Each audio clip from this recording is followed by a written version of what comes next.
അന്ന് രാത്രി ആലുവ പോലീസ് സ്റ്റേഷനിലേക്ക് ഒരു കോൾ വരുന്നു. നഗരത്തിലെ മാഞ്ഞൂരാൻ വീട്ടിൽ കൂട്ടക്കൊല നടന്നിരിക്കുന്നു.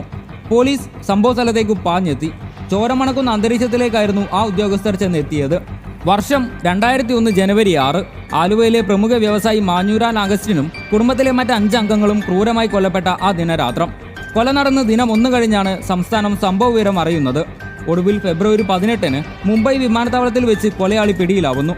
ആലുവ മുനിസിപ്പാലിറ്റിയിലെ താൽക്കാലിക ഡ്രൈവറും മാഞ്ഞൂരാൻ കുടുംബവുമായി അടുത്ത ബന്ധം പുലർത്തിയിരുന്ന MA ആന്റണിയാണ് കൊലയ്ക്ക് പിന്നിൽ. ആന്റണിക്ക് വിദേശത്ത് പോകുവാൻ കുടുംബം നൽകാനിരുന്ന സാമ്പത്തിക സഹായം നൽകാത്തതാണ് കൊലപാതകത്തിലേക്ക് നയിച്ചത്. മാഞ്ഞൂരാൻ അഗസ്റ്റിന്റെ സഹോദരി കൊച്ചുറാണിയുമായി വാക്കേറ്റം ഉണ്ടാവുകയും അതിനുശേഷം അവരെ കൊല്ലുകയുമായിരുന്നു. ശേഷം സിനിമയ്ക്ക് പോയി തിരിച്ചെത്തിയ മറ്റംഗങ്ങളെ തലയ്ക്ക് പിന്നിലിടിച്ച് ക്രൂരമായി കൊന്നുകളഞ്ഞു. അന്ന് ഹൈക്കോടതി ജഡ്ജിയായ കമാൽ പാഷ ആന്റണിക്ക് തൂക്കുകയർ വിധിച്ചെങ്കിലും സുപ്രീം കോടതിയിൽ അപ്പീൽ പോയി അത് ജീവപര്യന്തമായി കുറച്ചു. കഴിഞ്ഞ 24 വർഷമായി ആന്റണി സുഖവാസ കേന്ദ്രത്തിലാണ്.